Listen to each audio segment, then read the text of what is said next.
événement peut-être. Et puis bienvenue aussi à cette table ronde sur la forêt des Hauts-Daciennes face aux urgences. Donc un grand sujet. Je suis pour ma part Hélène Millet, je dirige un programme de recherche-action sur les petites villes et les territoires qui s'appelle POPSU Territoire et j'ai le plaisir d'animer cette table ronde en tant que néophyte de la forêt. Donc j'essaierai aussi de parler des enjeux, des questions peut-être naïves que peuvent se poser des personnes qui connaissent moins les enjeux forestiers. Pour introduire un peu ces échanges, donc on est dans un festival de géographie foisonnant qui regarde de par le monde, par-delà les frontières, qui va regarder le Chili pour voir ce qu'il nous apprend de la France et vice-versa. Et cette table ronde dans ce festival a peut-être quelque chose de très particulier, c'est de s'intéresser justement au territoire dans lequel s'inscrit ce festival, qui a pour joli nom la Déodacie, donc le pays de Saint-Dié-des-Vosges. Et cette table ronde va inviter à regarder ensemble ce territoire au prisme des questions du festival, donc au prisme de l'enjeu des urgences aujourd'hui. Et on va s'intéresser à un objet particulièrement important dans le territoire de Saint-Dié-des-Vosges, qui est la forêt. Avec un focus demain, donc on a un peu deux tables rondes, frères et sœurs dans ce festival. Une autre table ronde demain matin sur la question de l'eau, qui se tiendra à 9h au Cinéma Empire. Donc si vous voulez poursuivre les échanges sur la Déodacie, ce sera le rendez-vous idoine. Donc regardez la forêt, ou peut-être les forêts, mes intervenants nous le diront. C'est plusieurs choses. C'est tout d'abord un appel à regarder la forêt dans tout ce qu'elle est. Donc quand on est géographe, comme moi, on regarde les choses avec plusieurs facettes, avec plusieurs lunettes. Donc c'est d'abord, sans doute, vous me l'avez dit, une ressource économique pour beaucoup, pour les acteurs publics comme les acteurs privés, avec une myriade de statuts juridiques, fonciers, et une myriade d'acteurs qui gèrent la forêt, qui l'organisent, qui la travaillent, qui planifient, qui prévoient, et nous reviendrons sur ces éléments-là. Mais regarder la forêt, c'est aussi regarder une ressource écologique, un puits de carbone pour un territoire qui dépasse et des enjeux qui dépassent peut-être l'échelle simplement du pays de Saint-Dié-des-Vosges. Et puis, c'est peut-être aussi, enfin, un objet d'affection, de représentation, d'identité pour les habitants, les usagers de ce territoire, et on y reviendra ensemble. Regardez la forêt au prisme de l'urgence. Qu'est-ce que ça veut dire ? C'est sans doute faire un grand écart entre le local et la planète, le local et le planétaire, du scarabée au scénario climatique, de la parcelle au massif. Il nous faudra peut-être un peu de souplesse et un peu de gymnastique entre tous nos intervenants. Et quand on interroge cette question de l'urgence, évidemment, peut-être que vous voulez poser aussi, il y a la question de, en fait, c'est quoi l'urgence ? Est-ce que c'est une crise ? Est-ce que c'est une réponse à une crise tout de suite ? Est-ce que c'est un moment donné ? Est-ce que c'est une réponse à quelque chose qu'on voit venir ? Et est-ce que cette question de l'urgence nous aide à avancer, nous aide à agir et nous aide à prévoir le futur ? Donc ça, je vous pose aussi la question. C'est d'ailleurs une question, la question de c'est quoi l'urgence, qui est la question phare d'une édition spéciale du journal Le 1 qui a été produite pour le Festival international de géographie, que je vous invite à découvrir au Salon du Livre. Alors, je ne vais pas être beaucoup plus longue. Avec nous cet après-midi, pour échanger sur ces sujets, j'ai 4 spécialistes des enjeux forestiers du territoire. J'ai d'ailleurs Christian Piédalu. Donc vous êtes géographe écologue, enseignant-chercheur à AgroParisTech au centre de Nancy, qui est spécialisé dans la formation des ingénieurs forestiers. J'accueille aussi Jean-Yves Boite. Vous êtes ingénieur à l'Office national des forêts, responsable du service forêt à l'agence Vosges Montagne, qui est basée notamment à Saint-Dié-des-Vosges. C'est cela. Bonjour. Loïc Cassé. Vous êtes peut-être l'extérieur du territoire avec moi. Vous êtes forestier, vous avez cofondé l'association Sylvact en 2016 et vous travaillez notamment sur la forêt déodacienne dans ce cadre. Bien, bonjour à tous. Et j'accueille aussi Jean-Luc Delettre. Donc nous excusons Lionel Leclerc, maire de Mortagne, qui est souffrant et qui nous a fait part de son impossibilité de venir. Et vous êtes premier adjoint au maire de Mortagne, Monsieur Leclerc, qui est une petite commune à quelques kilomètres d'ici, toute nichée au cœur du massif forestier. Bonjour, alors je suis peut-être pas spécialiste quand même, hein. Venant de la région parisienne, je me suis implanté au cœur de la forêt vosgienne depuis 27 ans et je découvre au fur et à mesure la forêt. Alors justement, je souhaitais commencer avec vous pour un peu rentrer dans le terrain, comme disent les géographes. C'est quoi votre forêt déodacienne que vous découvrez depuis 27 ans et quelle place elle a en fait dans votre action municipale au quotidien pour la petite commune de Mortagne? Alors la forêt a toute son importance au sein de la commune puisque c'est en gros les 2 fois les revenus que l'État nous donne. Donc on vit coquettement tant que la forêt est debout, tant qu'on arrive à l'exploiter.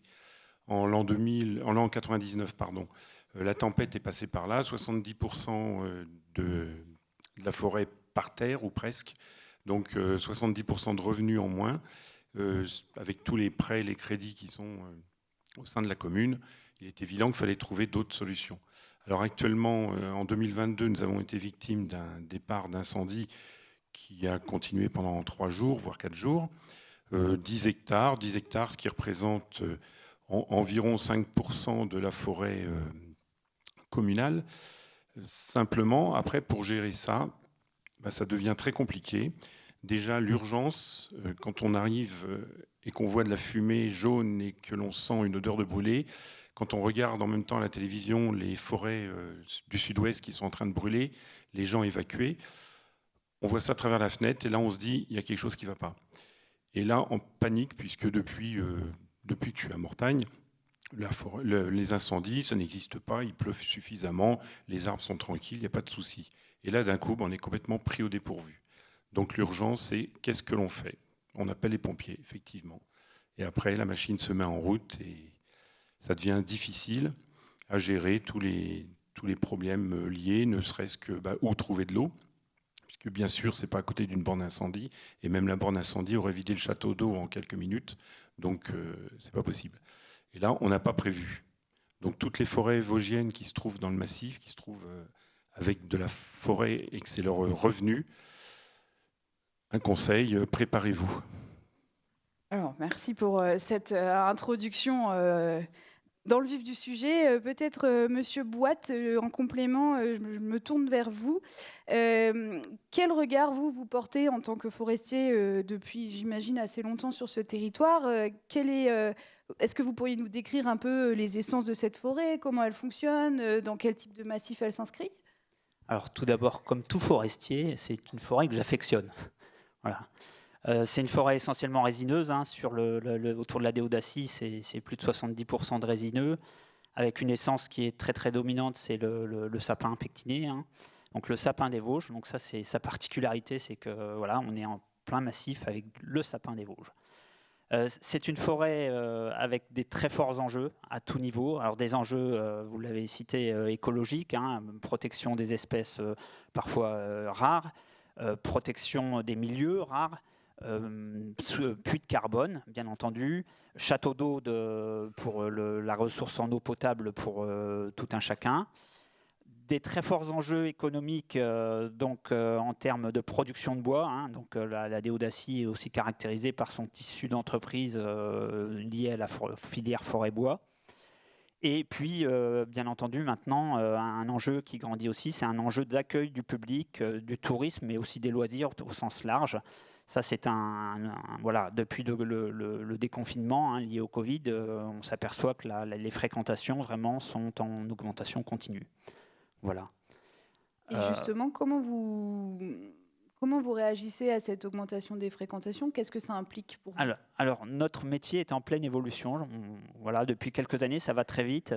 Il y a quelques années, on avait des plans de gestion qu'on appliquait, et puis l'un dans l'autre, il y avait des accidents comme la tempête, hein, on va dire, mais c'était ponctuel, et puis voilà quoi. Et là, depuis quelques années, donc face à ce nouveau contexte climatique et sociétal, on commence par exemple très concrètement, au lieu de récolter des arbres qui étaient en pleine santé, on récolte beaucoup d'arbres malades ou d'arbres pratiquement morts. On fait face à des crises, comme l'a rappelé Monsieur le maire, des incendies, hein, des feux de forêt, ce qu'on n'avait jamais vu jusqu'en 2022. On n'avait quasiment jamais eu d'incendie d'une telle ampleur. Et puis également, on est confronté à des usages de la forêt qui ne sont pas toujours conciliables, ou parfois qui sont, en tout cas, qui ont des impacts dont le citoyen n'est pas forcément conscient, puisque c'est des effets cumulatifs avec le nombre de personnes qui se retrouvent. Voilà, on ne va pas parler des gens qui font des bêtises en forêt, ce n'est pas l'objet, mais voilà, les effets cumulatifs de cette fréquentation. Voilà. Merci beaucoup. On continue un peu à brosser le portrait de cette forêt, peut-être avec vous, Christian. Vous êtes plutôt géographe, donc vous portez peut-être la voie de la recherche dans cette table ronde. Et comment, en tant que géographe, vous décririez votre travail sur la forêt de la Déodacie et quels sont les enjeux que vous identifiez dans vos travaux? Les enjeux d'urgence, évidemment. Oui, alors le travail a beaucoup évolué au fil du temps. Donc l'école forestière de Nancy, d'où je viens, qui s'appelle l'AgroparisTech maintenant, étudie la forêt depuis longtemps, et les Vosges, c'est un petit peu notre terrain de jeu, parce qu'il y a des magnifiques forêts à 2 pas de Nancy, et donc on a toujours cherché à étudier le comportement des essences, la croissance des arbres, mais les choses ont changé au fil du temps. C'est-à-dire que dans les années 2000, déjà, il y a eu des signaux d'alerte, des études qui nous montraient que la forêt, elle n'était peut-être pas si stable que ce qu'on pensait. On voyait des changements de productivité, la croissance des arbres qui évoluait. Il y a eu des études qui sont sorties montrant que les espèces, avec le réchauffement climatique, allaient sortir de leur niche écologique. Ça veut dire que le climat allait devenir trop chaud ou trop sec par rapport au climat qui vivait dans le passé. Et petit à petit, un certain nombre de signaux d'alerte se sont empilés et qui ont fortement impacté notre travail, vu qu'aujourd'hui, la question de l'avenir de la forêt dans un contexte de changement climatique est vraiment centrale. Alors, avenir en termes de productivité des arbres, mais aussi tout simplement avenir en termes de place de la forêt, place des essences, lesquelles ont encore leur place aujourd'hui et demain dans un climat à +2, +3, +4 degrés, sachant que les enjeux sont extrêmement forts d'ailleurs. Donc il y a des enjeux en termes de production, bien évidemment, mais ça dépasse largement ça, parce que le changement climatique induit des risques d'incendie, on vient d'en parler, des risques de dépérissement, il y a des problèmes de pathogènes derrière. Donc il y a tous ces risques qui se surimposent et qui nécessitent d'être bien compris, sachant que la forêt, elle assure la production de bois, mais aussi des questions de stabilité des sols, des questions de ressources en eau, outre les aspects loisirs. Donc voilà, il y a beaucoup d'enjeux derrière ces études. Et donc, comment vous identifiez? Vous cartographiez? Vous travaillez sur les données? Comment pourriez-vous nous décrire un peu votre travail de géographe? Alors, c'est géographe au sens large, là. Ça va être dans l'école forestière, c'est des forestiers, des écologues, des géographes. Il y a des gens qui travaillent sur les sciences sociales également. Souvent, on part de données. Donc, il faut collecter de l'information sur le terrain. Donc, l'IGN, il y a un inventaire forestier en France, par exemple, qui collecte de la donnée. Les organismes type ONF collectent de la donnée, etc. Donc, on part de ces données et on cherche à les analyser, à les comprendre. Mais alors, c'est compliqué parce qu'il y a plein de choses qui agissent de façon conjointe. Donc, il faut démêler les différents effets et c'est un travail qui prend du temps. Donc, généralement, la recherche, et c'est un des problèmes d'ailleurs, est souvent un petit peu en retard parce que les gens qui sont sur le terrain veulent savoir ce qu'il faut faire, quelles sont les mesures à mettre en place. Et la recherche, le temps qu'on ait des résultats, il faut souvent des années pour démêler tous ces effets. Donc on travaille beaucoup sur des données et au final, effectivement, souvent il y a des cartes parce que c'est un bon moyen de communiquer l'information à un large public. Alors, merci beaucoup. Donc, nous avons entendu les forestiers, un forestier. Je regarde Loïc Cassé à l'autre bout de la table. Loïc, peut-être que vous pourriez nous parler un petit peu de l'action que mène Silvact et de ce que vous avez pu travailler sur la forêt de la Déodacie, car vous avez notamment travaillé sur la perception des habitants et des acteurs de la forêt, et donc tout récemment. Et quels ont été un peu les résultats de ce travail?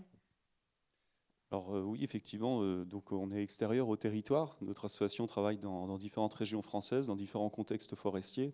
Et notre association a deux clés d'entrée en fait, sur les questions, les questions forestières qui se posent aujourd'hui de manière globale. La première, c'est déjà d'établir collectivement quel est le constat sur les forêts, quelles sont les inquiétudes, comment on souhaiterait voir évoluer les forêts dans le futur, et puis surtout d'apporter un dispositif de financement ensuite pour mettre en œuvre les actions en forêt, parce que effectivement, on collecte de la donnée, on a des personnes sur le terrain, et puis on a des propriétaires qui sont face à des investissements et qu'il faut pouvoir accompagner là-dessus.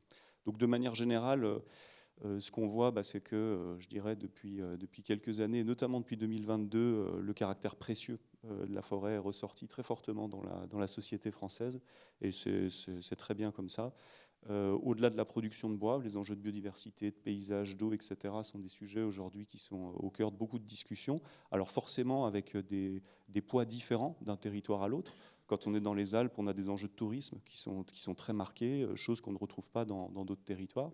Et puis chez vous, je dirais que la particularité qu'on a rencontrée, c'est la place économique de la filière forêt-bois, qui effectivement est une source de revenus très importante pour beaucoup de propriétaires, qu'ils soient publics ou privés, et avec un tissu d'entreprises qui existe encore, ce qui n'est pas le cas partout aujourd'hui en France, donc c'est vraiment précieux, mais avec un enjeu aujourd'hui, c'est effectivement, c'est quoi la forêt demain ?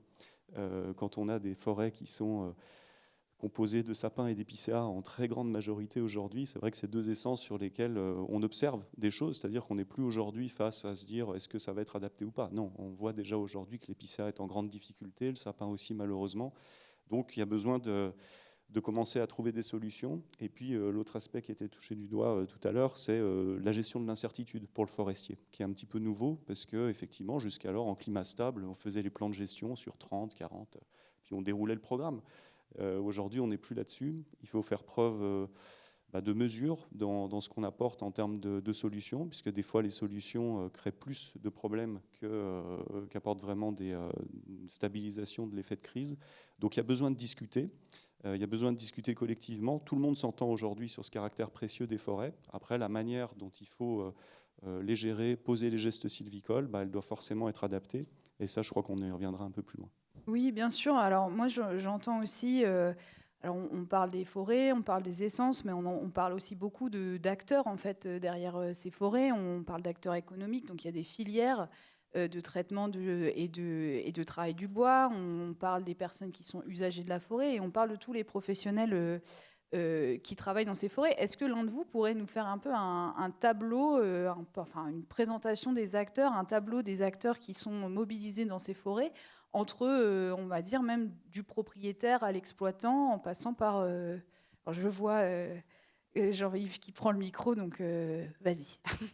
Oui, donc nous, on est au cœur des relations en forêt, et c'est un peu la difficulté du métier, notamment dans les Vosges, où la gestion est vraiment multifonctionnelle, se doit d'être multifonctionnelle. Donc on a une palette d'acteurs vraiment, vraiment large. Donc il y a vous, on va dire le citoyen qui se promène. Alors soit il se promène à pied, soit il se promène en vélo, soit des fois il veut se promener avec ce qu'on appelle les VTM, les véhicules terrestres à moteur. On a ensuite, on va dire les chasseurs, le monde de la chasse, qui est un acteur, c'est des acteurs très importants. Le monde de la filière bois, donc bien sûr avec le bûcheron. Alors le bûcheron, il peut être avec sa tronçonneuse, mais il peut être aussi dans une grosse machine, une abatteuse.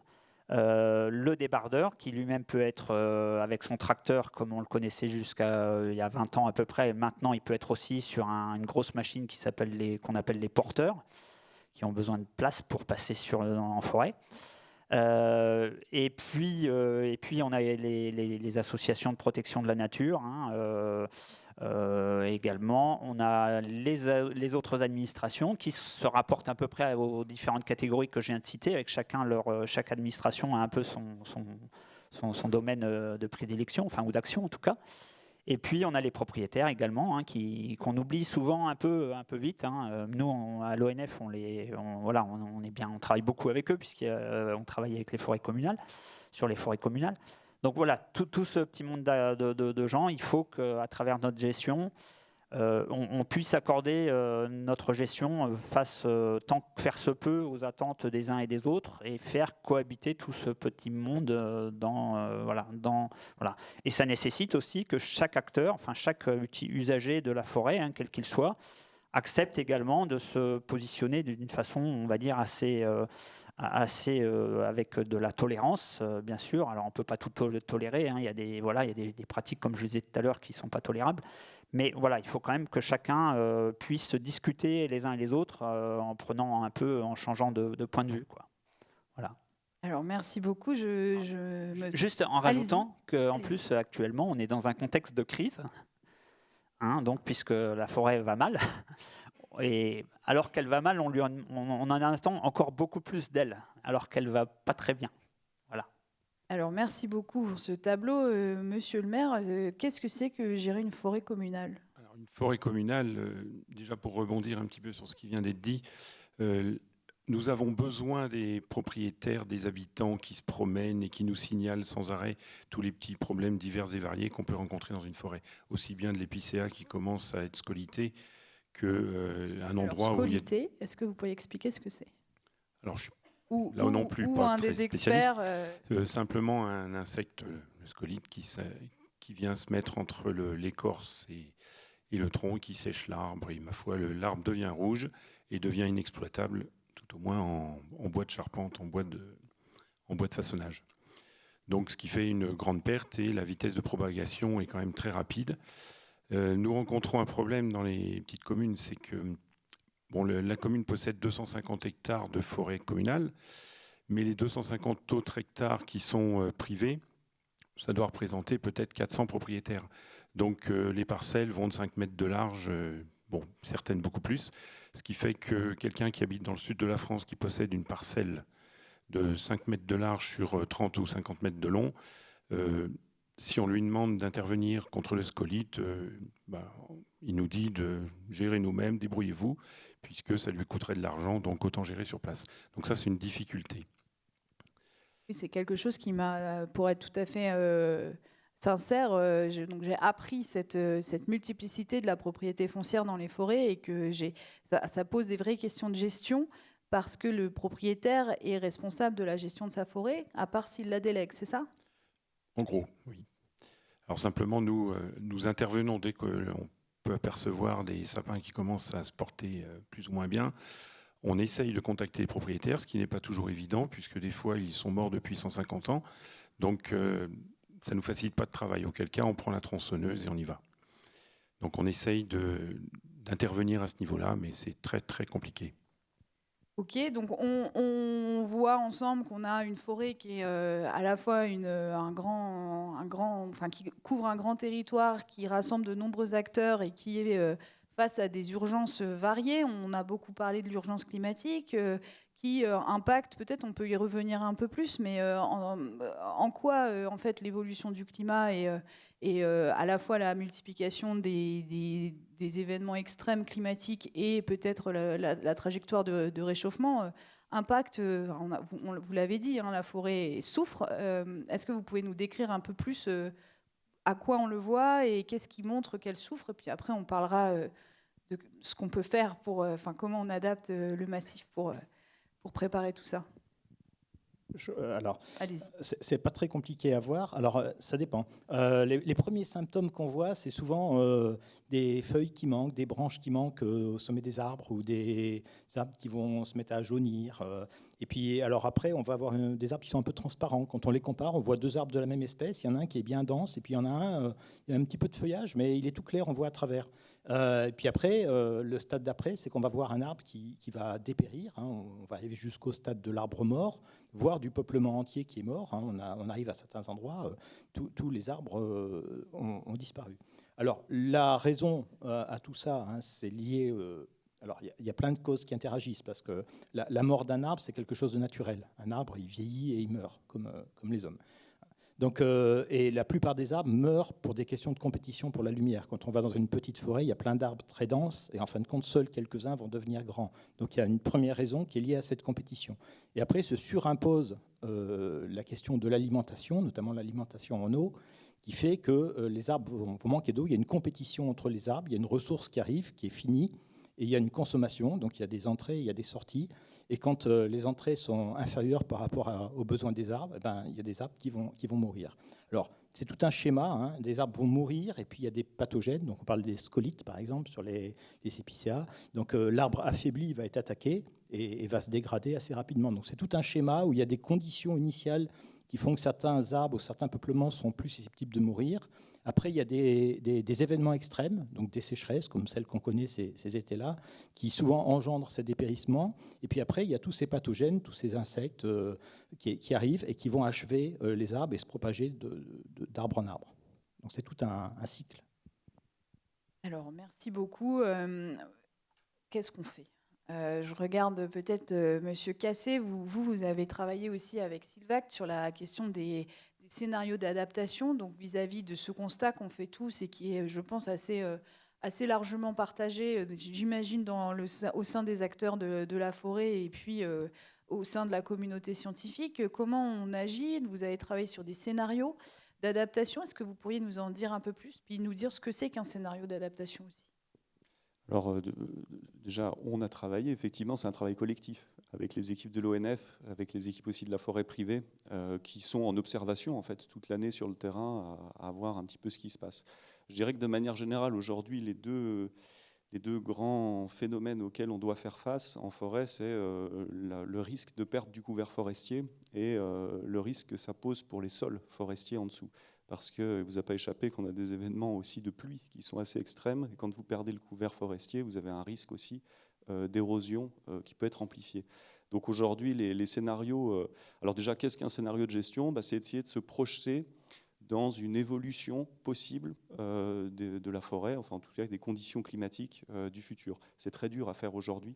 Donc je dirais qu'aujourd'hui, on a une approche plutôt par l'adaptation, c'est-à-dire d'essayer d'imaginer des scénarios qui, si on se trompe, on n'a pas tout perdu, on ne repart pas à zéro. Voilà ce qu'on essaye aujourd'hui de piloter dans cette transition, tout simplement parce qu'on s'aperçoit qu'on a des phénomènes d'emballement climatique, des choses qui deviennent difficiles à prévoir, l'occurrence de sécheresse, l'occurrence de tempêtes, etc.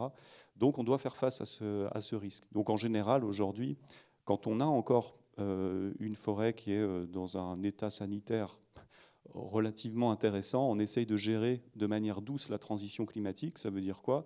Essayer d'avoir un sous-étage qui soit le plus diversifié possible, donc utiliser tout simplement la capacité des forêts à produire de la graine et des plants, voilà, naturellement. Au besoin, effectivement, recourir à des opérations de plantation quand on veut augmenter la diversité, boucher certaines zones qui ont été ouvertes, notamment la chryscolite qui souvent fait dépérir des bouquets d'épicéas et sur lequel, si on n'intervient pas, c'est compliqué d'obtenir une régénération. La régénération, ensuite, quand on a perdu l'intégralité d'un couvert forestier, typiquement les plantations d'épicéas qu'on a eues, qui sont issues souvent du Fonds forestier national, là, c'est ce qu'on a aujourd'hui de plus compliqué à gérer. Tout simplement, ce que vous retrouvez avec une forêt qui n'a plus de couvert forestier, et il faut reconstituer une forêt en partant de zéro. Dans un contexte où vous êtes sur un massif où vous avez beaucoup de populations d'ongulés, de chevreuils, de cerfs, etc. Qui fait que quand on mène des plans de pépinière dans ces zones très ouvertes, eh bien, on a un risque que le gibier en prenne une partie, le gibier ou les ongulés en prennent une partie. Donc on a vraiment des phénomènes aujourd'hui de régénération sous contrainte. L'autre difficulté pour les forestiers, et c'est un grand débat dans la filière aujourd'hui, c'est quoi les essences d'avenir de la forêt française et dans les Vosges. Et là, je dirais qu'aujourd'hui, il n'y a rien de tranché. C'est très délicat. Ce qu'on sait, c'est que la forêt va avoir tendance à être beaucoup plus feuillue qu'elle ne l'a été, naturellement. Donc les érables, les hêtres, etc. vont progresser. Par contre, après, sur les choix des essences, il y a beaucoup de tests aujourd'hui qui sont faits avec l'ONF, avec d'autres partenaires. Mais voilà, on est dans une gestion de l'incertitude. Tu veux préciser ? Juste une petite précision, merci d'avoir parlé de l'équilibre forêt-gibier, la présence des grands ongulés en forêt qui pose effectivement beaucoup de problèmes. Malheureusement, pour l'instant, ce qu'on voit, c'est pas forcément le feuillu qui augmente, c'est plutôt l'épicéa qui se maintient de façon omnipotente. Avec une perte de diversité feuillue. Le feuillu a du mal à revenir. Si certains d'entre vous ont un jardin, et je les invite à laisser une petite partie de leur jardin en évolution naturelle, sans tondre sans tondre, et vous allez voir, ou en faisant une tonte par an, vous allez voir arriver des petits chênes, plein de petites choses qui vont arriver, qu'on ne voit malheureusement pas arriver en forêt à l'heure actuelle. Le chêne, on en aurait beaucoup plus s'il y avait s'il y avait moins de gros gibier, Et voilà. Alors peut-être une petite précision, le feuillu est plus apte à répondre au climat de demain que le résineux. Parce qu'on voit une différence entre feuillu et résineux, donc dites-nous-en un petit peu plus. C'est pas qu'il est plus apte, c'est qu'aujourd'hui, il a une capacité à être dans son contexte de configuration de sol climat de manière un peu plus simple que ne l'a été le résidu de l'épicéa. Voilà, est fait pour des altitudes un petit peu plus hautes. Le climat change. Dans les Alpes, on voit disparaître l'épicéa jusqu'à 1700 mètres d'altitude aujourd'hui. Donc, voilà, ça fait trop chaud. Ça, c'est quand on succession de strates. D'accord. Quand on parle des essences en place, quoi. Juste peut-être un petit complément. En fin de compte, ce qu'on voit aujourd'hui, c'est que le changement climatique affecte beaucoup d'essences. Faut voir que les essences, une espèce donnée, elle a une limite géographique. Au nord, souvent, elle est limitée par le froid. Au sud, par le chaud et le sec. Et l'effet du changement climatique, ça conduit à décaler cette zone qui est favorable à l'essence vers le nord ou vers des altitudes plus importantes. Alors, dans le passé, ça s'est déjà fait. Il y a eu des glaciations, il y a eu des réchauffements, des refroidissements de climat. Les espèces, elles ont bougé. Mais jamais aussi vite. Les changements de climat n'ont jamais eu lieu aussi vite. Et là, ça se passe beaucoup trop vite pour que les espèces puissent bouger toutes seules.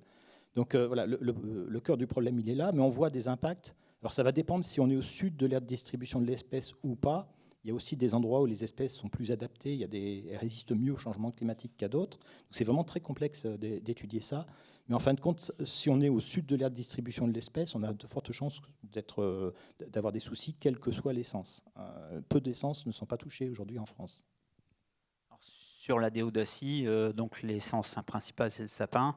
Après, vous avez l'épicéa, du hêtre et puis du pin sylvestre. C'est avec ces 4 essences-là, on fait je sais pas, 95% des essences de la forêt déodacienne. Le sapin, l'épicéa, on en a parlé, ça va pas très bien. Voilà. Reste le hêtre qui, en montagne, en altitude, a priori, pourrait se maintenir si on n'a pas trop de... Voilà, si le climat part pas complètement en vrille au-dessus des 4 degrés d'augmentation moyenne. Et puis on a le pin sylvestre qui, a priori, pourrait s'en sortir bien aussi à plus basse altitude que le hêtre, sur la déodacie, je parle bien. Mais voilà, c'est comme l'ont rappelé les autres participants, on travaille dans l'incertitude la plus complète. Donc effectivement, nous, au niveau de l'ONF, la stratégie d'adaptabilité, pour augmenter en partie, qui répond en partie à la volonté d'augmenter la résilience des forêts, c'est de se baser sur la régénération naturelle, on va dire beaucoup, et puis d'enrichir nos peuplements avec des essences qui, a priori, ont beaucoup plus de chances de résister à un climat futur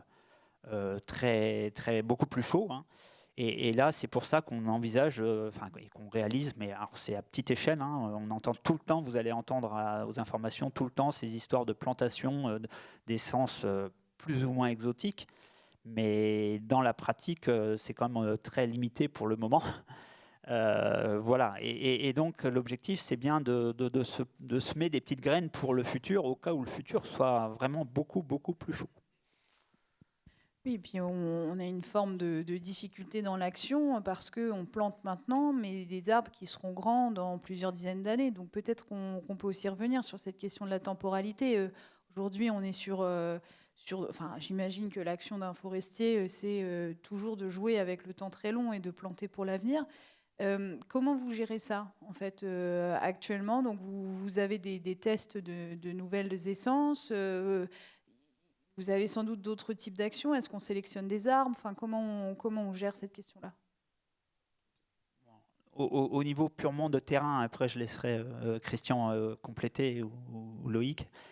Au niveau de ce qui se fait actuellement, nous, sur la déodacie, on doit avoir 6 hectares de plantation, ce qu'on appelle des îlots d'avenir, où on plante a priori des essences ou des provenances d'essences qui ne sont actuellement pas autorisées sans dérogation.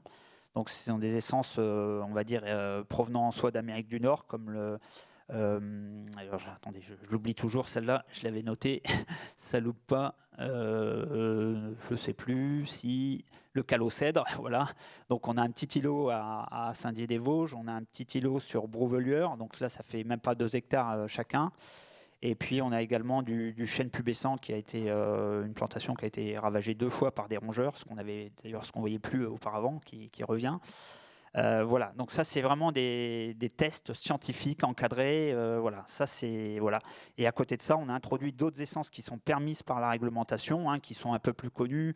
Il y a le mélèze, le Douglas, qui sont déjà plus ou moins plantés jusqu'à maintenant, mais qui sont pas très très loin en termes de résistance au changement climatique. C'est pas ce qu'il y a de plus sûr. Bien sûr, il y a le pin sylvestre, le chêne Cécile. Dans les feuillus, on a le châtaignier.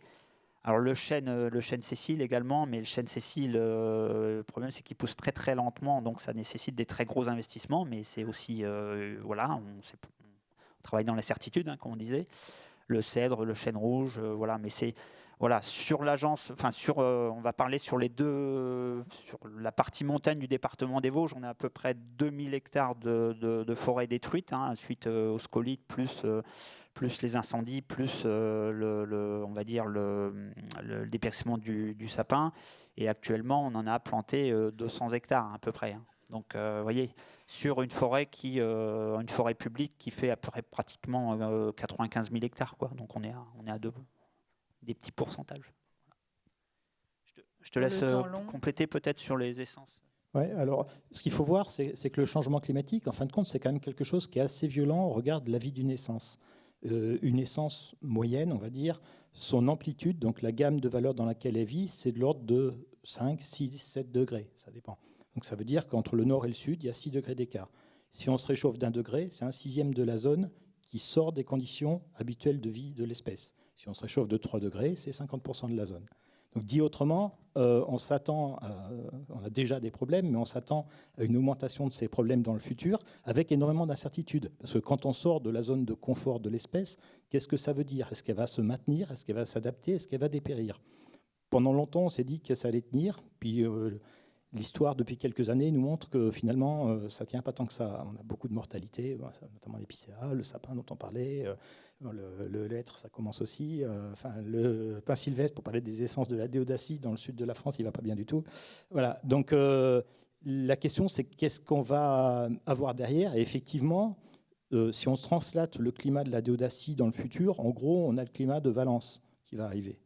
Avec une incertitude, allez, on va dire entre Lyon et Montpellier, si vous voulez, pour laisser une incertitude. Donc, vous voyez, les essences qu'on a dans ces zones-là, ce n'est pas celles qu'on a aujourd'hui ici. D'accord ? Donc, si on a une végétation en équilibre avec le climat, demain, ça veut dire qu'on aurait des conditions qui sont propices à ces essences. Donc, c'est important de ne pas mettre tous ses œufs dans le même panier, et puis d'essayer d'anticiper, parce que le problème, en plus, c'est le pas de temps qui est très long. Quand on a un arbre adulte qui a 100 ans qui meurt et qu'on plante un petit arbre, c'est pas la même chose. Il va falloir attendre 100 ans pour avoir l'équivalent. Voilà. Donc, il faut essayer d'anticiper tout en ayant ces incertitudes fortes derrière, et donc d'essayer de diversifier pour essayer de minimiser la casse. Donc, le maître mot, c'est la diversification des espèces, des façons de faire, j'imagine, sur les, peut-être, ou Loïc ou Jean-Yves, comme vous voulez. Oui, effectivement, diversifier, c'est le vieil adage de ne pas mettre tous ses œufs dans le même panier. Et puis, je dirais aussi d'être régulièrement en forêt. C'est-à-dire que c'est une habitude qu'on a peut-être un peu perdue dans le métier du forestier, alors pas partout, mais les choses vont vite. Aujourd'hui, d'un été à l'autre, on le voit. Donc, il y a besoin d'être en forêt, il y a besoin d'observer ce qui se passe. Il y a besoin de mesurer les gestes qu'on peut poser en forêt aussi, parce qu'effectivement, il y a des fois des situations où un geste était juste, un geste sylvicole pouvait être juste il y a une dizaine d'années, et puis aujourd'hui, il n'a plus du tout les mêmes effets parce que les conditions ont changé, parce qu'on est dans une situation de forêt sous stress. Donc, nous, ce qu'on prône, et c'est ce qu'on fait avec les acteurs locaux, c'est de se dire on intervient de manière mesurée, mais régulière.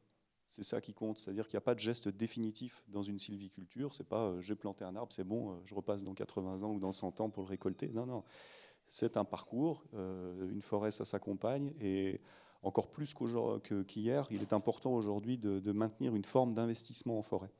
Et puis pour les gestions de situations d'urgence, on en parlait en aparté tout à l'heure. Nous, on a eu le cas où effectivement ces forêts morcelées sont quelque chose d'assez complexe à gérer aujourd'hui, et où c'est allé en Haute-Savoie jusqu'à un arrêté préfectoral pour tout simplement pouvoir faire intervenir les forestiers sapeurs sur les parcelles qui subissaient des infestations de scolytes sans attendre tout le passage de est-ce qu'il y a un propriétaire, comment on le retrouve, etc. pour gérer l'urgence.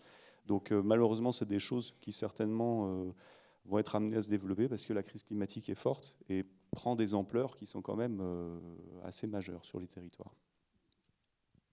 Je voudrais juste rebondir un petit peu, diversité des essences, effectivement, mais aussi diversité des structures en forêt.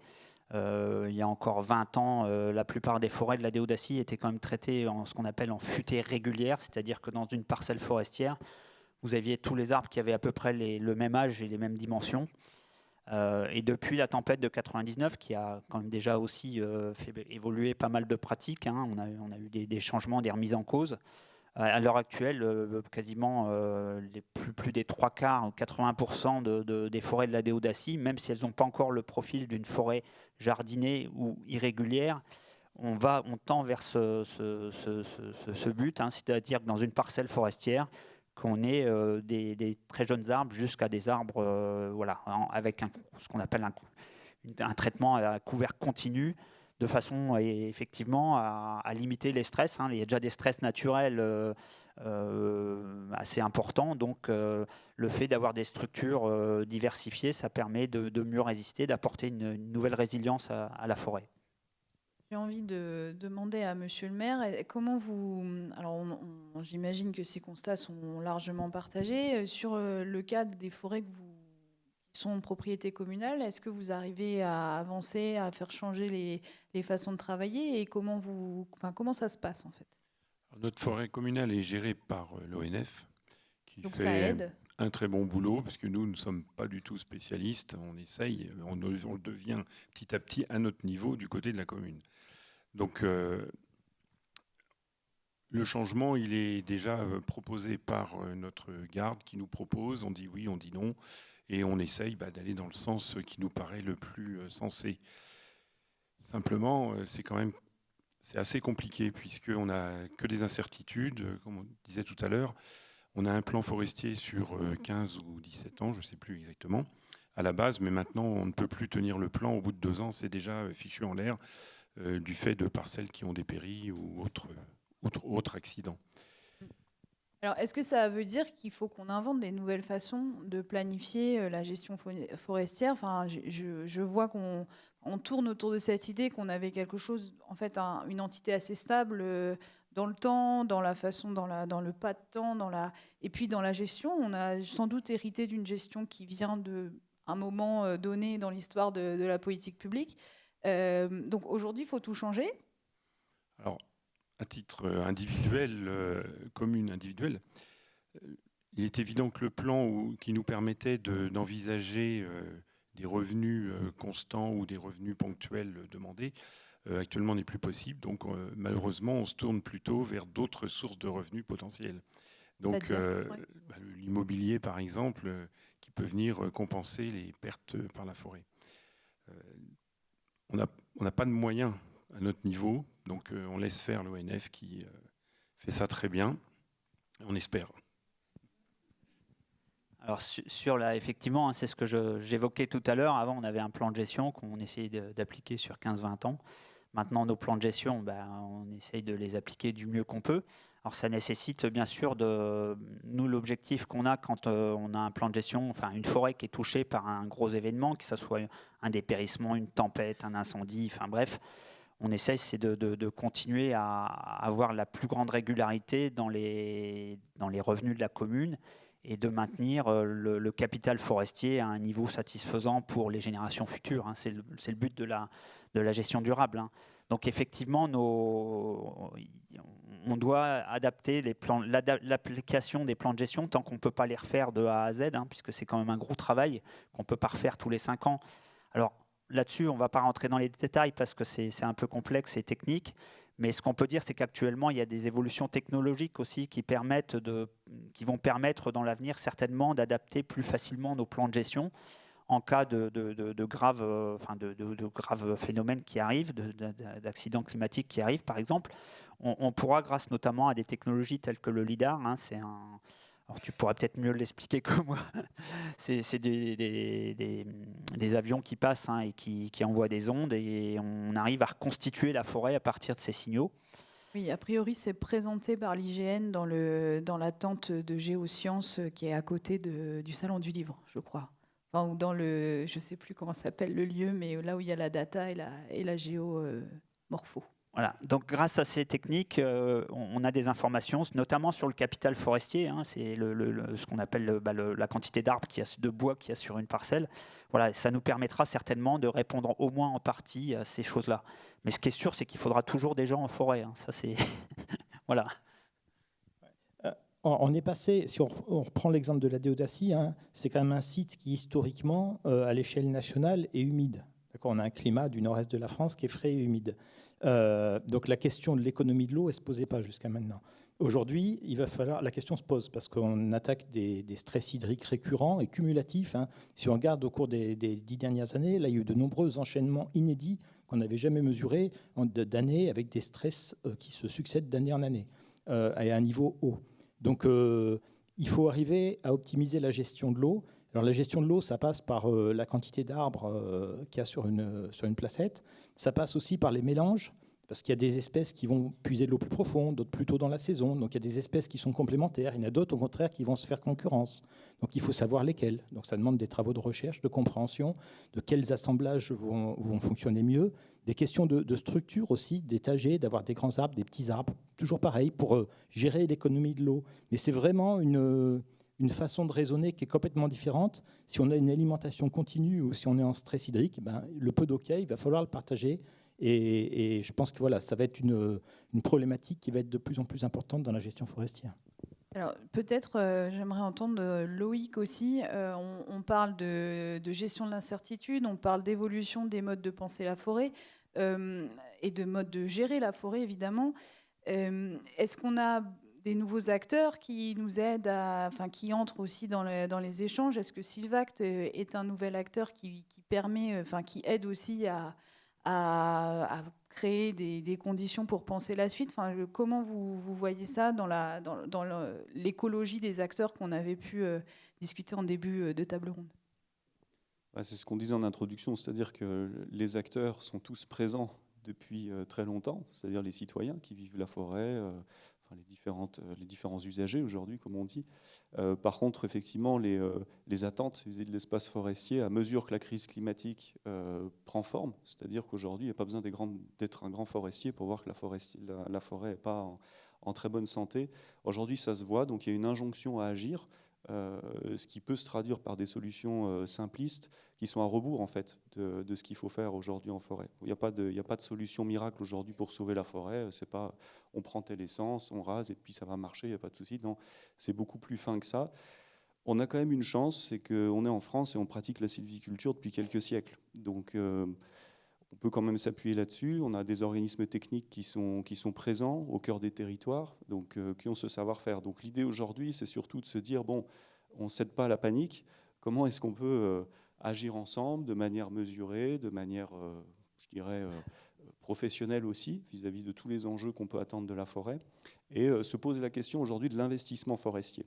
Et c'est là où une structure comme la nôtre fait partie de ces solutions aujourd'hui qui disent on ne peut pas toute la journée dire aux propriétaires forestiers il faut que vos forêts stockent du carbone, de la biodiversité, qu'elles produisent du bois, et puis le laisser avec le seul prix du bois pour orienter sa gestion. Parce que le prix du bois, il est très volatile, parce que quand on est dans les crises qu'on connaît, le prix de l'épicéa, il monte très haut, il redescend très bas, très vite. Donc aujourd'hui, laisser la gestion forestière être dirigée par le prix du bois, ça ne suffit plus. Et c'est ça l'enjeu. C'est comment on trouve des moyens ensemble pour agir, pour orienter la gestion, pour accompagner ça. Ensuite, il y a une question de culture forestière qu'on a perdue. On est dans une société aujourd'hui qui est plus urbaine, donc qui est moins au fait de ce que c'est que les temps forestiers, de ce que c'est que les successions aussi d'essences forestières, de gestion, etc. Donc il y a un travail de communication, de sensibilisation, il y a un travail aussi de démonstration qui est à faire, à montrer voilà, ce qui marche, parce que dans tous les territoires aujourd'hui, on a des choses qui sont mises en œuvre. Mais voilà, je dirais le principal sujet aujourd'hui, c'est de ne pas céder à la panique, de se dire oui, on voit des choses très traumatisantes dans le quotidien, etc. Mais attention, parce que des fois, l'action qu'on va poser va amplifier en fait le phénomène de crise plus qu'apporter une vraie solution. Donc voilà, sur la place des acteurs, bah oui, elle est plus présente. Le forestier, pendant très longtemps, a été tout seul dans sa forêt. Aujourd'hui, il y a beaucoup de regards sur lui. Est-ce que c'est bien, est-ce que c'est mal? C'est différent. Quand vous avez travaillé collectivement à l'élaboration des scénarios, vous avez associé aussi les usagers, les habitants et les propriétaires privés. Enfin, comment ça s'est monté? Alors, là, je peux peut-être répondre. Oui, C'est allez-y. donc le pays de la Déodacie, donc ce qu'on appelle le PETR, hein, donc qui correspond à peu près à la com d'agglomération de Saint-Dié-des-Vosges, plus la communauté de communes de Bruyères-Vallon-des-Vosges, a lancé il y a 3-4 ans un contrat de transition écologique. Voilà. Il s'est lancé dans la construction de ce contrat. Et dans ce cadre-là, il y a eu toute une partie qui a été consacrée à la forêt, hein, à l'adaptation de la forêt face au changement climatique. Et il y a eu de très nombreuses réunions avec les différents acteurs donc sur le territoire. Et là, il y a eu, alors je ne me rappelle plus quel était l'organisme, il y a quelqu'un qui a aidé le pays, qui a encadré le pays à ce moment-là. Et on a parlé de différents scénarios, hein, des scénarios qui étaient tels que les a expliqués Loïc tout à l'heure, un scénario où, à la limite, un peu extrême, hein, mais où on voulait avant tout produire du bois et puis point barre, quoi. Donc on était en pleine, on transformait tout, quoi. Il y a eu différents scénarios comme ça qui ont été proposés et tous les acteurs, la majorité d'acteurs, une très très grande majorité d'acteurs, ont été vers un scénario d'évolution en douceur et de. Donc il y avait un scénario où on Voilà. produisait du bois sans changer les usages, il y avait un scénario d'adaptation en douceur, il y avait un autre scénario d'adaptation en force. Enfin, il y avait un scénario où on laissait faire les choses, c'est-à-dire que voilà, en gros, on laissait la forêt en libre évolution, on réduisait complètement la récolte de bois, hein, on était en puits de carbone 100%, c'est-à-dire qu'on laissait la forêt capter sans récolter de bois pour faire de la charpente, ou du bois énergie ou des choses comme ça. Donc on limitait la fonction de la forêt à la séquestration du carbone dans les arbres et dans le sol. Il ne faut pas oublier qu'il y a une grosse partie du carbone qui est stocké dans le sol, quoi. Donc ce scénario-là implique un peu un effondrement de la filière économique. Oui, tous les scénarios extrêmes, comme je le disais, quand on a une diversité d'acteurs en forêt, hein, il faut voilà. Et puis il y a aussi le bon sens qui fait que. Oui, bien sûr. Et donc le scénario privilégié était un scénario qu'on a pu discuter, maître mot de diversification, action douce, évolution du geste du forestier, ce genre de choses. C'est ça? Tout à fait. Ok. Ouais, juste pour prolonger, il y avait besoin de présenter ces scénarios et de les pousser jusqu'au bout pour montrer qu'est-ce que ça implique en fait, ces choix-là, parce qu'en soi on pourrait les porter, mais c'est important et c'est comme ça qu'on arrive à ces conclusions, de dire qu'il est tout à fait possible d'avoir une gestion forestière qui combine un enjeu de production, de biodiversité, de carbone, etc. On n'a pas aujourd'hui des choix à faire entre des modes de sylviculture exclusivement productifs ou exclusivement de protection. On peut tout à fait faire les choses. Ça s'appelle la gestion multifonctionnelle. Il n'y a rien de nouveau là-dedans. Ça se pratique en France depuis très longtemps. Simplement, aujourd'hui, elle se fait sous pression. Donc, elle implique effectivement une évolution des méthodes. La difficulté qu'on a, hein, et c'est très propre à des massifs comme les vôtres où les revenus bois sont très importants pour beaucoup de propriétaires, c'est tout simplement que effectivement, les niveaux de production qu'on a connus, on ne les connaîtra plus dans le futur. Et c'est ça qui est difficile à accepter. Alors, j'ai une question de néophyte encore. Donc, la production économique liée à la forêt dans les Vosges et en Déodacie, elle est exclusivement liée à la question des résineux, ou est-ce qu'on arrive à avoir une production économique avec les feuillus? Et pourquoi? Sur le massif vosgien, c'est quand même les feuillus déjà sont peu nombreux, hein, surtout sur la Déodacie. Encore plus que sur le sud de la partie montagne, enfin plus vers Remiremont, tout ça, on a quand même plus de hêtres et voire un petit peu de chênes. Sur la Déodacie, ça doit être des pratiques des forestiers, hein, qui ont fait qu'on a quand même les ancêtres ont un peu matraqué le feuillu, hein. Voilà, des choses qu'on fait plus depuis une trentaine d'années au moins, hein. Mais ouais, on en porte encore les conséquences, hein. C'est pour ça que l'action des forestiers, elle est quand même dans le temps. On voit bien qu'il y a des conséquences, quoi. Mais donc oui, le feuillu, on en tire quelques revenus. On le vend un peu plus cher dans les bordures plus à l'ouest, vers Bruyères, voilà. Un peu de chêne aussi, un peu de hêtre là, vers Remiremont également. On est en dehors de la Déodacie, quoi. Mais sinon, le hêtre de montagne, historiquement, il a toujours été plutôt de mauvaise qualité. Donc, c'est pas pour des usages très nobles, et donc du coup, il se vend pas très très très cher, quoi. Donc, c'est quand même essentiellement sur la base du résineux actuellement. Si on voulait vendre plus cher le hêtre, il faudrait qu'on ait une sylviculture plus dynamique. Alors, c'est des choses qui pourraient se mettre en place, mais pour l'instant, on en voit les arbres qu'on récolte, c'est ceux qui ont bénéficié d'une sylviculture un peu moins dynamique, on va dire, donc avec des bois nerveux. Oui, donc du coup, l'idée d'avoir, le fait de travailler sur l'adaptation de la forêt et sur cette diversification des espèces, dans un certain nombre d'années, ça va avoir aussi des effets sur la filière et sur les bois qu'on peut travailler, ceux qui ont le plus de valeur et ce genre de choses. Donc ça impacte l'ensemble du système. Je regarde la montre. J'aimerais qu'on puisse laisser aussi du temps à la salle pour réagir et vous poser des questions. Donc peut-être une dernière question. On a finalement on a un peu parlé des usagers, des habitants. On a parlé aussi de l'évolution de la forêt dans le contexte du changement climatique. Moi, je voulais peut-être vous poser une question de projection pour clôturer cette forêt, et puis après on laissera, clôturer cette table ronde, pardon, et on laissera la parole au public. C'est vraiment le mot du moment. Quelle est pour vous, comment vous voyez-vous la forêt de demain, la forêt déodacienne de demain? Et alors, quel levier d'action complémentaire on pourrait mettre en œuvre, ou peut-être pour Christian, quelle piste de recherche vous aimeriez développer dans les années qui viennent? Alors, je ne sais pas qui veut se lancer en premier, c'est une question un peu ouverte. Monsieur le maire? Alors, à notre niveau, comment voit-on la forêt demain? Déjà, essayer de gérer l'urgence, c'est-à-dire tous les bois dégradés, tous les bois qui ne peuvent plus survivre. Déjà, dans un premier temps, ce qui va déjà nous emmener, je pense, pendant quelques années. Et puis, petit à petit, avec les recherches des uns et des autres, je pense qu'on aura quelques essences qui pourront peut-être mieux s'adapter en fonction de l'exposition et du degré d'hygrométrie, puisque c'est ce qui nous pose problème aussi. Donc voilà, on laisse les spécialistes, toujours pareil, pour essayer de gérer au mieux.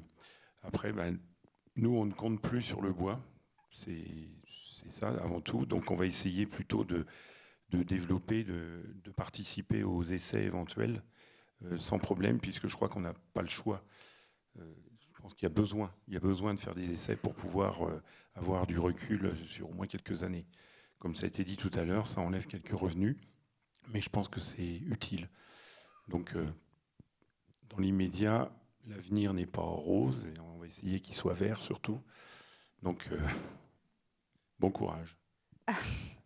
Alors Jean-Yves, allez-y. Oui, juste, je pense qu'il faut quand même continuer à croire dans le bois, hein, même si les revenus sont effectivement moins importants. Enfin, la production est moins importante, les revenus seront moins importants, mais il faut continuer à avoir cette notion d'économie en forêt, hein. Je pense que je crois vraiment à ce que la forêt puisse se sauver si elle garde ces trois composantes, hein, à la fois production, protection et accueil du public. C'est peut-être sur ce dernier point on n'a pas beaucoup abordé, hein, mais je pense aussi qu'on est non seulement face à une crise climatique, mais il y a l'érosion de la biodiversité, hein, qui touche la planète. Et donc là, pour être un peu plus concret sur notre territoire de la Déodacie, c'est aussi d'avoir un développement touristique, de loisirs maîtrisé, raisonné. Si à mon avis, il faudra à l'avenir, à la fois face à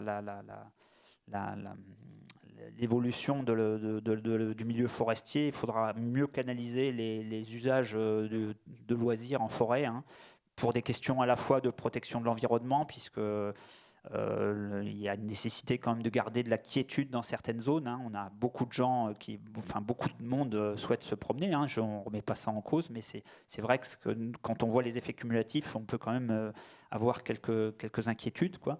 Et puis non seulement pour des questions d'environnement, mais aussi pour des questions de sécurité, puisque, comme le disait Monsieur le maire, on essaye de récolter les bois dépérissants, mais quand c'est de l'épicéa, souvent il dépérit en masse. Donc là, voilà, et c'est un bois qui conserve quand même une bonne partie de ses qualités technologiques, même une fois qu'il est sec.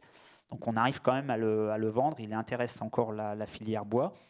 Oui, filière bois que j'ai oublié, enfin les industriels aussi que j'ai oublié tout à l'heure hein, dans le jeu, dans le game. Donc l'épicéa continue à intéresser la filière bois, quoi. Mais le sapin, par contre, une fois qu'il est sec, en général, c'est des dépérissements isolés. Il est sec, donc là, on ne réussit pas toujours à le récolter. Alors, ce n'est pas grave au point de vue écologique, c'est même une bonne chose. Ça va augmenter la résilience des forêts, puisque à un moment, il va tomber au sol, et le bois mort au sol, c'est une super éponge. Hein. Donc là, on parlait d'eau tout à l'heure, c'est vraiment excellent. Par contre, en termes de sécurité, voilà, ça va être un petit peu plus inquiétant, quoi. Merci. Christian, des pistes de travail, de Ouais, recherche? alors, pendant longtemps, une des questions, ça a été d'avoir une forêt qui était productive en bois. Là, la question, elle est un peu différente. La question, c'est d'avoir demain une forêt. Si elle peut être productive, c'est bien, mais la question de base, ça va être d'avoir toujours une forêt. Et du coup, ça change la donne quand même. Sachant que d'avoir une forêt productive, c'est important parce qu'il y a tous les usages du bois qui sont très demandés aujourd'hui, mais aussi il y a tous les effets de substitution. Hein. Et on voit qu'aujourd'hui, notre forêt, qui était un puits de carbone auparavant, il y a pas mal d'études qui sortent en ce moment, y compris en France, qui montrent que ce puits de carbone, il est en train de s'atténuer, voire dans certaines études de s'inverser, où la forêt peut devenir émettrice de carbone. Donc, par exemple, dans le nord des Vosges, là, il y a des instruments de mesure hein, de l'INRAE. L'été dernier, par exemple, il y a une période de l'été, une petite période où la forêt émettait plus de carbone qu'elle en stockait. Donc voilà, on voit que c'est un système fragile et nos politiques publiques comptent sur la forêt pour stocker du carbone dans un contexte où il y a d'importantes émissions. Et on voit que c'est pas gagné. Hein.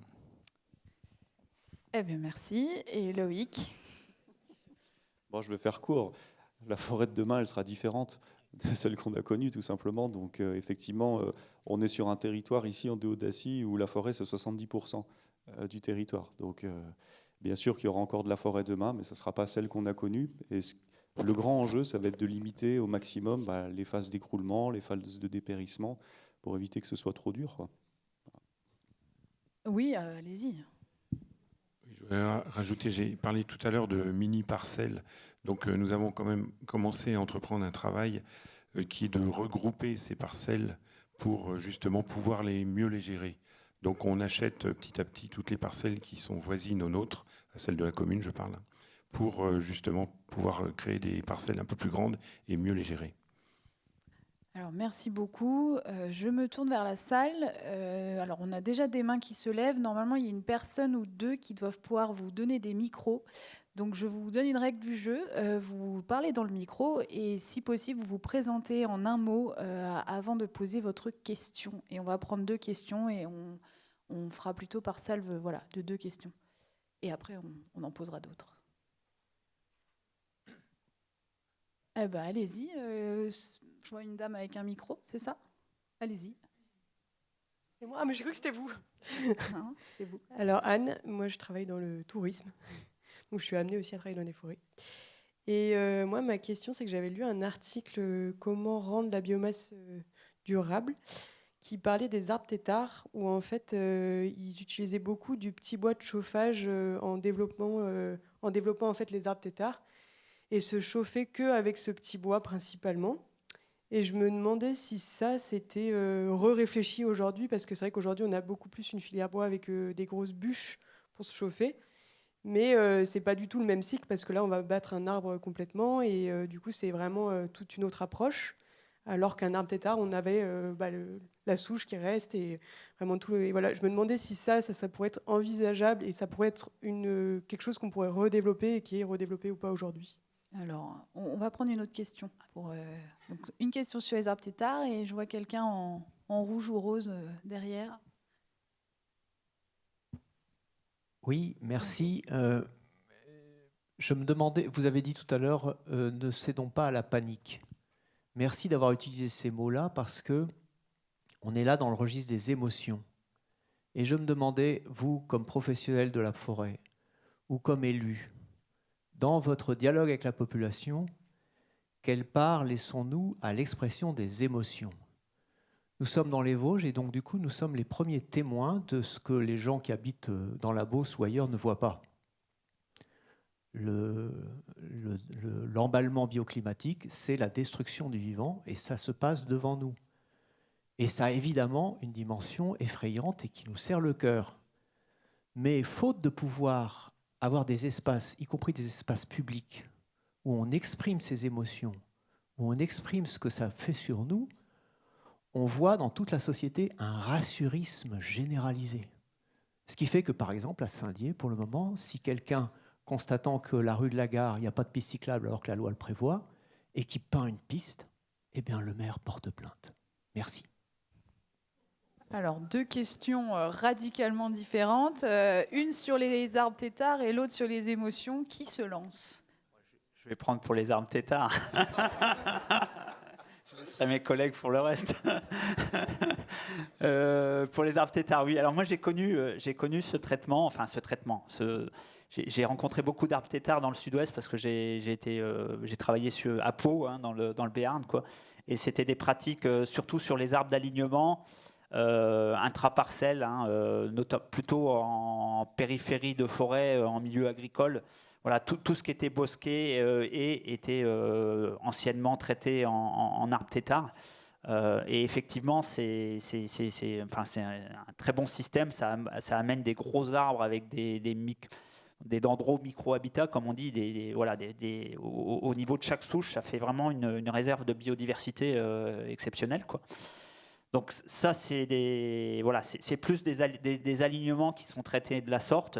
Alors c'est sûr que ça pourrait être très avantageusement réutilisé, même sur la Déodacie, si on avait des réseaux de haies ou le long de certaines routes forestières, ça pourrait être envisagé. Après, la seule petit bémol que je ferais, c'est que l'utilisation qu'on fait du bois qui sort de ces arbres têtards, ça va être essentiellement soit du bois énergie, soit quelque chose pour faire de la litière pour les animaux, des choses comme ça, quoi. Donc c'est pas des usages qui vont, ça va être de la substitution, mais ça va pas être du stockage, quoi. Voilà. Donc on va quand même relarguer du carbone. Mais en termes sinon de biodiversité, c'est des choses, d'une façon de traiter les haies qui est vraiment exceptionnelle, quoi. Donc une pratique ancienne qui pourrait revenir à la mode. Alors je pense que dans le sud-ouest, où elle était déjà bien plus implantée, je pense qu'il y a des collègues qui la réutilisent, même en forêt, dans certaines zones bien particulières, elle est réutilisée, peut-être dans les Alpes également, Loïc, je ne sais pas, mais en tout cas dans les Pyrénées, je sais qu'il y a des collègues dans le Béarn qui la réutilisent, quoi. D'accord. Et alors merci beaucoup pour cette réponse. Et du coq à l'âne, je passe sur la question sur les émotions. Qui prend le micro ? Bien, alors je vais essayer. Donc les émotions, il y en a, c'est sûr. Quand on parle avec les uns, les autres, on se rend compte, on prend conscience, etc. Mais chez nous, les émotions, et je pense qu'on n'est pas les seuls, ça s'exprime par des coups de téléphone avec des incendies au téléphone, puisque on remarque que son arbre, il est en train de dépérir à cause de celui du voisin, etc. Donc les émotions s'expriment souvent dans ce domaine-là, puisqu'il y a des pertes diverses et variées par les uns et les autres. Et malheureusement, je crois que c'est l'émotion qui prime, si on peut appeler ça une émotion. Alors, juste rajouter quelque chose.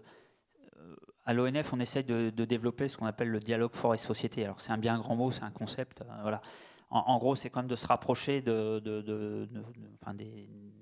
du citoyen, pour dire un peu de toutes les perceptions de la forêt, de faire dialoguer toutes les parties de la société, tous les acteurs, comme je disais, quoi.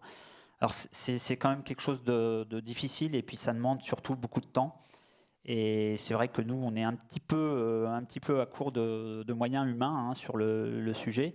Après, on compte, nous, justement, je parlais de l'expérience avec le PETR de la Déodacie tout à l'heure, et c'est dans ce cadre-là, je pense, qu'il faut réussir à discuter et de façon à exprimer effectivement les émotions. Les forestiers en ont beaucoup. Quand on parlait des incendies, j'avais un collègue, il était quasiment, je ne dis pas qu'il était en pleurs, mais pas loin, quoi. Et moi, quand j'ai assisté au dernier incendie de Bois de Change, où je dois vous avouer que c'était le seul où j'étais sur le terrain, j'étais pas bien. Donc Voilà, il faut savoir que tout le monde en a, effectivement. Alors nous, souvent, c'est vrai que les forestiers, ils agissent aussi en professionnel, donc des fois, ils mettent l'émotion à distance, mais pas toujours. Il faut se dire aussi que peut-être que les nouveaux lieux les nouveaux lieux, justement ces démarches de construction collective et de gestion de l'incertitude, parce que l'incertitude peut elle-même être génératrice d'émotions, sont peut-être des lieux où on peut exprimer des inquiétudes, des angoisses, et qu'on crée aussi des nouvelles façons de travailler ensemble en ayant des lieux d'expression de ces émotions. Enfin, je sais pas, moi, je vous pose des questions sur les émotions. Loïc, peut-être. Non, mais c'est une question qui est très profonde, hein, donc je ne sais pas si là, on va ouvrir un grand débat là-dessus. On refait une table ronde, sinon. Disons que face à une crise, de toute façon, on a tous 3 réactions possibles, c'est la sidération, la fuite ou l'attaque. Donc aujourd'hui, il faut arriver à dépasser ça et à garder la tête froide. Les émotions, elles nous traversent tous. Effectivement, on rencontre beaucoup de collègues forestiers qui, je peux vous dire, sont assez dépités par la situation parce que les anciens, ils ont connu des choses et ils n'ont plus aucun repère. Et les jeunes sont face à plein d'incertitudes. Donc il faut... Alors après, la difficulté qu'on a aujourd'hui, c'est à faire comprendre les points de vue. Et ça c'est délicat. On a beaucoup, nous, de zones où on doit gérer de l'émotion, notamment sur les usagers en forêt. Notamment, on travaille dans des zones près d'Annecy, de Chambéry ou de Grenoble, où les forêts sont extrêmement pratiquées, on va dire, par différents usages, et où, au-delà de l'émotion, c'est la discussion déjà qui est compliquée à tenir. Pour l'instant, il n'y a pas de formule magique parce que on a des attachements qui sont forts au milieu naturel parce que c'est notre cadre de vie pour beaucoup. Donc, ces émotions, elles doivent être respectées et puis elles doivent être aussi temporisées dans un cadre collectif. Et ça, il n'y a pas encore de solution. C'est pas trop notre culture en France, hein, cette affaire-là. Est-ce qu'il y a d'autres questions dans la salle? Alors, ici. Il y a des questions dans le fond aussi. Je vous ai vu tardivement. Alors, allez-y, monsieur. Bonjour, Paul Arnoux, président du comité de labellisation des forêts d'exception. Je voulais signaler qu'il y a 3 jours, on a labellisé forêt d'exception, c'est-à-dire une forêt qui essaye de respecter les règles de multifonctionnalité et d'innover à Darney-la-Vosges, de l'autre côté du bassin d'Audacia, de l'autre côté de Remiremont. Milieu où il y a des chênaies superbes, des chênaies qui produisent ce qu'on appelle des mérins pour faire de la tonnellerie et qui a une renommée internationale, comme les grandes forêts de Bercé ou de Troncet. Donc dans les Vosges, c'est du résineux à plein pot, mais il y a quand même sur le Piémont des très très beaux feuillus, du hêtre et du chêne. Bon, c'est pas le cas en Déodacie, mais ça pourrait peut-être le devenir. La question que je voulais poser, c'est surtout au maire de la commune. Vous pourriez nous dire vraiment dans le budget combien ça représentait la forêt en euros, vraiment, en période faste et puis en période d'étiage quand ça va mal. Deuxièmement, est-ce que vous accordez encore à vos propriétaires privés ce qu'on appelle des droits d'affouage, c'est-à-dire des droits de venir couper du bois en forêt? Et quelle est votre position vis-à-vis de la biomasse? Est-ce que vous envisagez du chauffage urbain à partir du bois? Est-ce que c'est dans vos préoccupations? Et puis je voulais signaler aussi que vous utilisez encore un mot qui maintenant normalement n'est plus utilisé, c'est le terme de garde forestier. Moi j'adore, c'est un beau terme, ça s'est appelé comme ça pendant des dizaines, des siècles. Et maintenant, comment vous vous appelez? Des TFT, des techniciens forestiers territoriaux. Ça fait moins rêver, ça crée moins d'émotions, mais c'est en même temps significatif. J'aurais voulu savoir aussi, pour les spécialistes de Nancy, excusez-moi, j'ai plusieurs questions, sur le réchauffement climatique.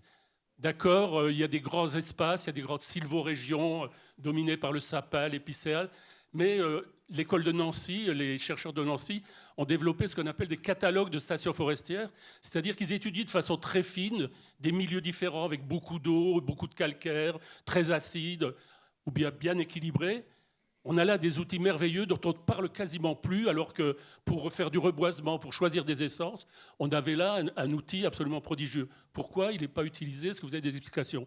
Et puis Sylvacte, j'aimerais bien... Non, s'il vous plaît, on est nombreux, il y a beaucoup de questions dans la salle. Je pense qu'on va prendre une autre question, monsieur. J'aurais bien aimé savoir Sylvacte, qu'est-ce qu'ils étaient par rapport à ProSylva. Moi, j'adore votre position. Et qui vous êtes? Est-ce que vous êtes des experts ou est-ce que vous avez des citoyens dans votre association? Merci. Peut-être malgré tout prendre une ou deux autres questions parce que le temps file. Essayez de limiter l'intervention à une question. Voilà, c'est une petite demande, mais allez-y. Monsieur ? Voilà, j'étais forestier sur Saint-Dié, puis dans le Mercantour. Je voulais savoir si les forestiers de terrain prennent en compte le réchauffement climatique dans les martelages, par exemple. Parce que j'ai vu certaines parcelles martelées un peu comme avant, assez intensif. Et il y a aussi l'exploitation des bois morts, qui est quasiment systématique. Or, on sait qu'il faut laisser du bois mort en forêt. Et j'ai une autre remarque. J'étais dans le Mercantour. J'avais la sapinière avec les mélésins. Et là, j'avais l'impression qu'on avait des sapins en parfaite santé, adaptés à un climat sec. Je me demandais si cette sous-espèce de sapin n'allait pas migrer vers le nord pour remplacer nos sapins vosgiens. Voilà. Merci, j'ai noté la question et il y a une personne qui lève la main juste là.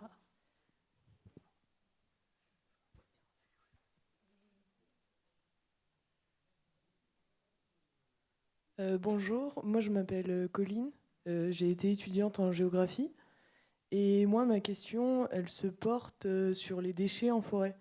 Je suis randonneuse, je suis cavalière et je suis cycliste. Et quand je me promène en forêt, je rencontre énormément de déchets, notamment beaucoup de verre, de bière, ce genre de choses que je ramasse. Je comprends pas pourquoi il n'y a toujours pas une gestion des déchets en forêt et pourquoi on n'a toujours pas mis en place des poubelles ou de ce genre de choses à disposition. Et j'aimerais bien savoir si c'est possible que ça se mette en place dans les années à venir et dans quelle mesure et vers qui il faut se diriger pour que ça se mette en place. Merci beaucoup. Donc, je me tourne vers nos intervenants qui ont fort à faire. Alors, il y avait une question pour Monsieur le maire sur l'enjeu de la forêt, notamment dans le budget communal, et puis des éléments sur les droits d'affouage et l'utilisation de la biomasse comme un chauffage urbain. Je vous laisse la parole. Donc, nous sommes une commune de 200 habitants. Donc avec les revenus qui vont avec 200 habitants, c'est-à-dire qui permettent de gérer un petit temps partiel pour la secrétaire et un petit temps partiel pour l'employé communal. Ce qui fait que nous n'avons pas les moyens à la base de pouvoir investir, de pouvoir modifier avec 15 km de route et 200 hectares, 250 hectares de forêt. Donc la forêt est là pour nous apporter l'équivalent de ce que nous donne la dotation globale de fonctionnement. Voilà, ce qui représente, bon an, mal an, environ 30-40 000 euros supplémentaires. Alors après, pour les affouages, donc, quand on a la possibilité, c'est-à-dire qu'on a quelques feuillus qui traînent plus ou moins en bon état, on crée des lots et on attribue 20-25 lots d'affouage d'environ 3, 4, 5 stères chacun. Voilà, à un tarif qui est intéressant, peut-être pas aussi intéressant que certaines communes, mais ce qui permet d'avoir aussi des gens dans la forêt, du nettoyage. Nous faisons aussi du nettoyage par endroits où il y a des repousses, des petites choses comme ça. Et il y a des demandes, donc voilà, ce qui représente 2000 ou 2500 euros de revenus pour la commune par an quand il y a des affouages, ce qui n'est pas tout le temps le cas. Alors après, pour une chaufferie, oui, 200 habitants. Donc, on va laisser pour le moment.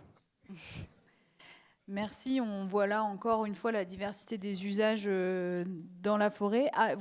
Sur les déchets, tant que j'ai le micro, donc les déchets en forêt, effectivement. Alors, on a quelques bûcherons des années 60, 70, peut-être 80, qui ont laissé encore quelques traces.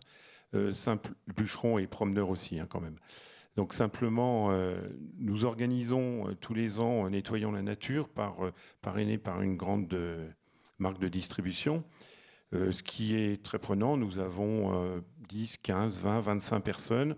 Bon, quand il tombe des cordes, on n'en a plus que 3, mais ça c'est autre chose. Et nous passons régulièrement, une fois par an, nettoyer les chemins, ce qui au quotidien nous est signalé aussi par des habitants qui se promènent. Quand il y a vraiment des problèmes, on y va. Mais tout cela a un coût, alors on fait tout bénévolement dans notre commune essentiellement. Merci beaucoup. On avait rajouter quelque chose par rapport aux poubelles en forêt, quoi. Là, il y a eu des études vraiment poussées de l'ONF sur le sujet, quoi. Quand on met des poubelles en forêt, on a plus de déchets en forêt, en dehors des poubelles également. Donc on doit ramasser les poubelles et on doit ramasser encore plus de déchets à côté. Quand on enlève les poubelles, qu'on met ramenez vos déchets chez vous, on a des déchets, mais on en a moins que si on a des poubelles. Voilà. C'est pas de l'invention, hein, c'est réel, quoi. Et sur, Donc, peut-être tant que vous avez le micro, on avait une double question sur forestier de terrain, martelage, réchauffement climatique et sapin du Mercantour. Je vous donne Alors, des mots-clés. Je là, pourrais pas redonner les questions. Voilà, sur les prélèvements en forêt, hein, l'objectif c'est d'avoir une forêt résiliente. Hein.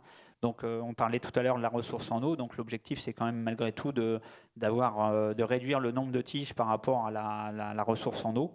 Alors après, il y a une question de dynamisme plus ou moins fort dans l'action du forestier. Pour l'instant, nos guides de sylviculture sont restés toujours les mêmes, mais on les applique avec modération. Hein. Alors, ce qu'il faut savoir, c'est que je pense, Christian, hein, que tu as connu l'époque où quand on faisait une éclaircie, qu'elle soit forte ou pas forte, on serrait toujours un peu les fesses quand il y avait du vent l'hiver. Maintenant, on a aussi peur de la sécheresse quand elle arrive l'été, quoi. C'est malheureusement, mais c'est vrai, quoi. Hein. C'est-à-dire que tout éclairci dans un peuplement, c'est un stress qui se rajoute. Hein. Alors après, il y a une période de stress et l'arbre réussit à surmonte la période de stress et il est renforcé. Sa résistance est renforcée.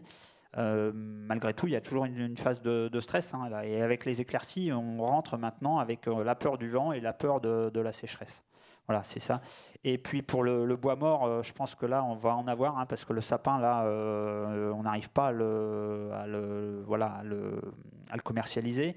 Et puis de toute façon, même si on était en période de bonne vente de bois, on aurait malgré tout aussi une question de rationalisation, ou en tout cas il ne faut pas aller forcément chercher tous les arbres partout, parce qu'on n'a pas beaucoup parlé du sol, mais le sol aussi c'est quelque chose qu'il faut préserver, hein, dans la gestion forestière. C'est quand même l'outil de production entre guillemets, hein, c'est de là que partout. Donc préserver les sols pour préserver également la ressource en eau. Voilà, donc je pense que j'ai à peu près... Merci Christian, Loïc, vous souhaitez réagir? Puis on reprendra une ou deux questions. Ouais, alors oui, peut-être deux petites choses rapidement pour moi. Donc le sapin, effectivement, les effets provenance. Donc ça, c'est des choses qui sont testées. Il y a notamment des tests de l'ONF, hein, où on implante des arbres de différentes provenances, donc de différents endroits, en se disant que là où ils ont été récoltés dans des conditions plus sèches et plus chaudes, ils sont plus adaptés au changement climatique. Donc il n'y a pas encore vraiment de résultats. Il y a eu quelques études scientifiques sur le sujet qui n'ont pas été forcément très concluantes. Mais voilà, c'est une voie d'espoir de faire venir des provenances méditerranéennes chez nous. Donc soit des espèces qui viennent d'ailleurs, soit des espèces qu'il y a déjà, mais déjà implantées plus au sud. Et puis, je voulais répondre aussi à la question des catalogues de stations. Là. On disait qu'il y a des outils qui existent, et c'est vrai. Donc ça, c'est des outils, pour faire très simple, on isolait des conditions environnementales spécifiques, donc des conditions en termes de sol, de topographie, de richesse chimique des milieux, et on pouvait décider du choix des essences. Donc c'est un outil que le forestier a utilisé, notamment à l'ONF, hein, abondamment. On a un gros problème avec ces outils-là. Ils ont été conçus dans les années 80 jusqu'à aujourd'hui. Et pour la plupart d'entre eux, ils n'intègrent pas le climat. Donc le climat était considéré comme constant à l'époque. Et aujourd'hui, on sait bien qu'il n'est pas constant et que c'est même une des premières variables d'ajustement de nos peuplements. Et du coup, tous ces outils sont à reprendre pour intégrer le climat. Donc il y a une remise en cause profonde de ces outils dont disposait le forestier et qu'on croyait immuables dans le temps. Alors, est-ce qu'il y a d'autres questions dans le fond de la salle? Je vois une forêt de mains, c'est le cas de le dire. Alors, je ne sais plus où est le micro. Ok, super. Bonjour, je suis enseignant retraité et je voulais vous poser une question au sujet de l'énergie, puisqu'elle va manquer en pétrole et en gaz.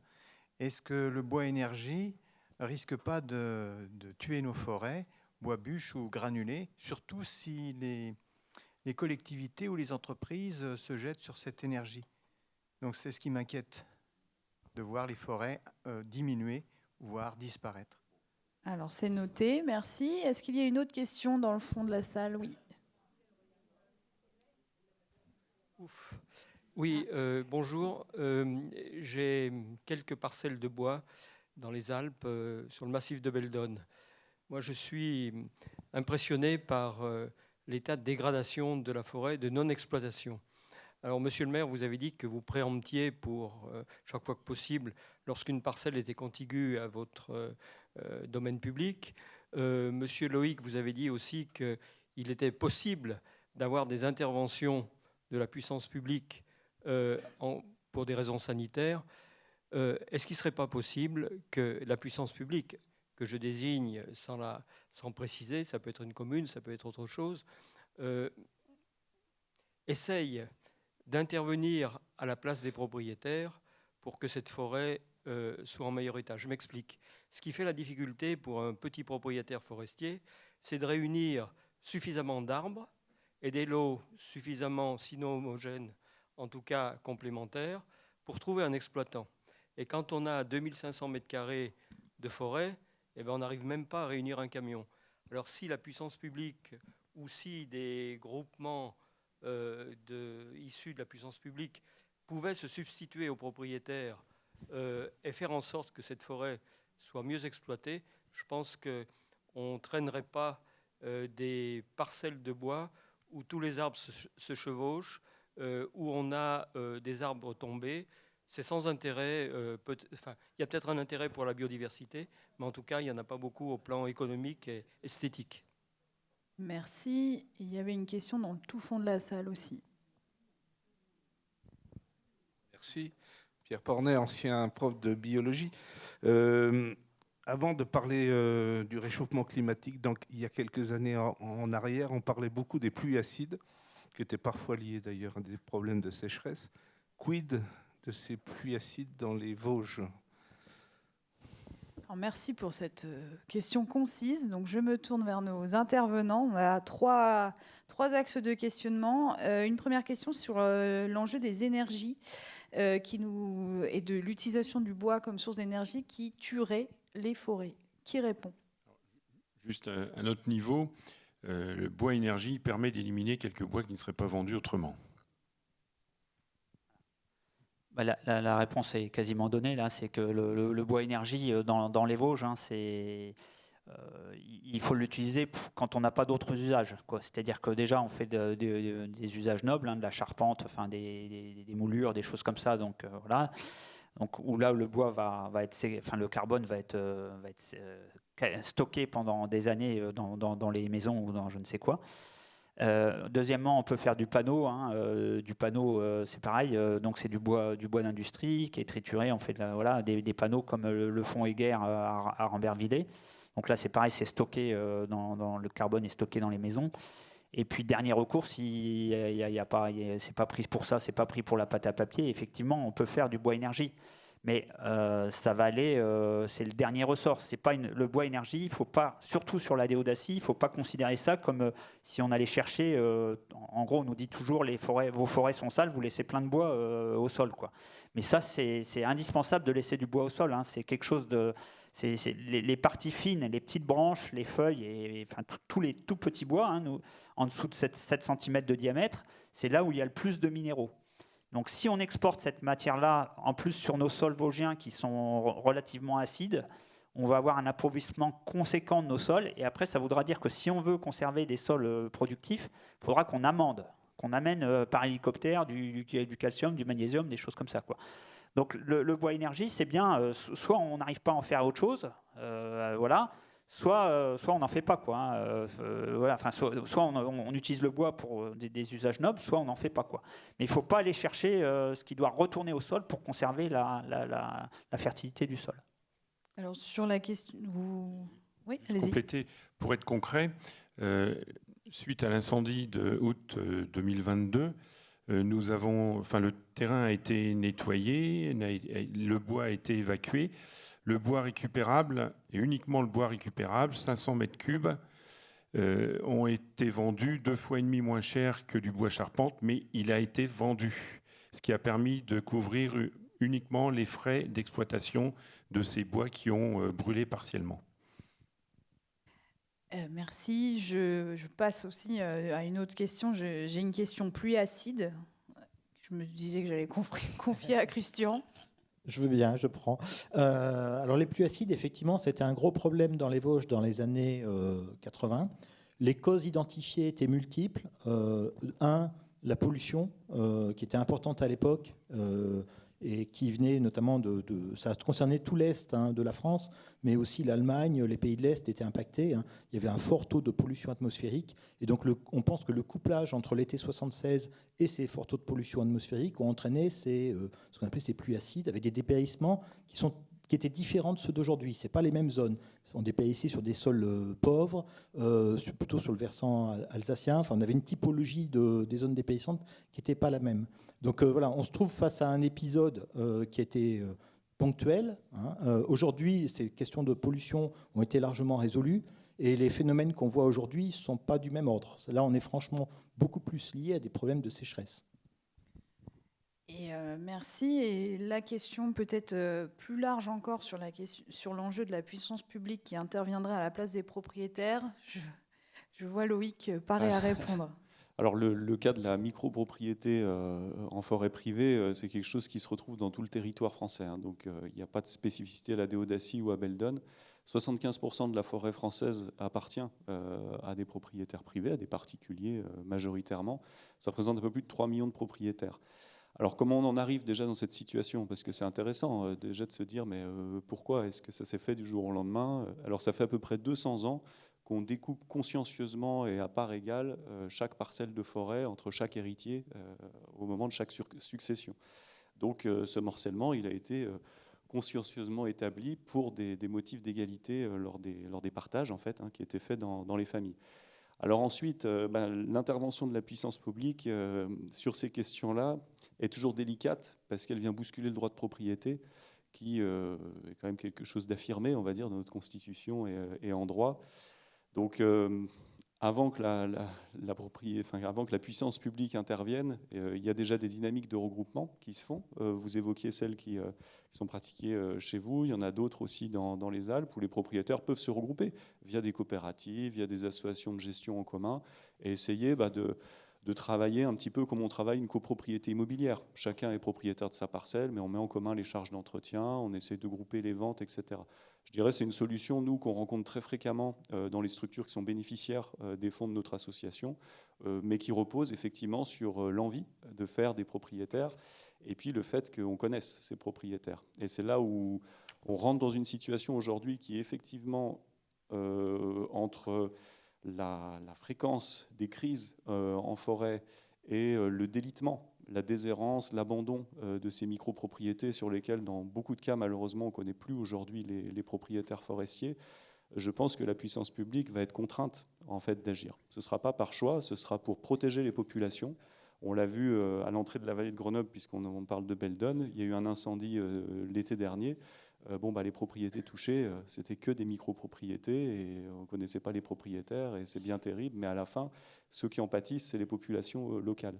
Donc on connaît déjà ça en forêt, vous avez déjà des obligations de défrichement dans le sud de la France qui s'imposent aux propriétaires. On connaît déjà ça aussi sur les cours d'eau, où vous avez des syndicats de rivières qui prennent en charge la mise en œuvre d'opérations sur les cours d'eau. Donc sans doute que peut-être, dans certains massifs, on verra la puissance publique intervenir de manière plus forte pour protéger les populations face à ces phénomènes de crise. Après, de manière générale, je ne dis pas que c'est souhaitable que la puissance publique, je dis qu'il faudrait aujourd'hui que tous les propriétaires forestiers se disent, au-delà d'être un propriétaire forestier, ce qui est un État, ils ont aussi la responsabilité d'un morceau du territoire national entre leurs mains. Qu'est-ce qu'ils en font? S'ils ne veulent pas gérer leur forêt, ils le vendent à la commune si la commune est intéressée, ils le vendent à un tiers, à un voisin peut-être qui est intéressé, il y a le droit de préférence qui existe pour ça, mais il faut agir aujourd'hui. C'est ça l'enjeu, que le propriétaire forestier soit responsable de son patrimoine. Alors, à noter qu'une parcelle où le bois est tombé et croisé, comme vous disiez, cette parcelle n'a que très peu de valeur et souvent les frais de notariés sont bien plus élevés que le prix de la parcelle elle-même. Après, il existe aussi les terrains, les parcelles 100 mètres, dites 100 mètres, c'est-à-dire qu'il n'y a pas de propriétaire connu. Et là, c'est une démarche qui est, je dirais, énorme pour une petite commune à notre niveau, qui demande des heures et des heures et des heures de recherche et de paperasserie en tout genre. Les procédures, oui, très compliquées. Oui. Et au-delà des parcelles qui sont abîmées, les propriétaires sont tenus de les mettre en état, on va dire, sauf qu'il n'y a, je crois, aucun moyen de contrainte légale. Alors, nous approchons de la fin de cette table ronde. Il va me rester, je vois encore, je vais prendre, allez, une question, deux. On nous dit là-haut que c'est pas possible, je vois pas là-haut. Ah, ok. Alors désolé, c'est la montre qui joue. Il me reste peut-être à remercier chacun de nos intervenants. Merci beaucoup pour ces temps d'échange. Merci à tout le public qui a pu rester dans cette salle. Pas de questions ? Deux rendez-vous complémentaires à cette table ronde. Donc demain matin à 9h, vous avez une table ronde sur la déodacie face aux urgences centrée sur l'eau qui se tiendra au Cinéma Empire à 9h. Et à 11h30, à la Tour de la Liberté, un rendez-vous sur la question... justement la question « C'est quoi l'urgence ?» avec Éric Fotorino, Jean-Marc Hoffner et Florian Opillard, qui est le directeur scientifique du FIG. Et on pourra s'y retrouver. Donc à demain et bon festival. Au revoir.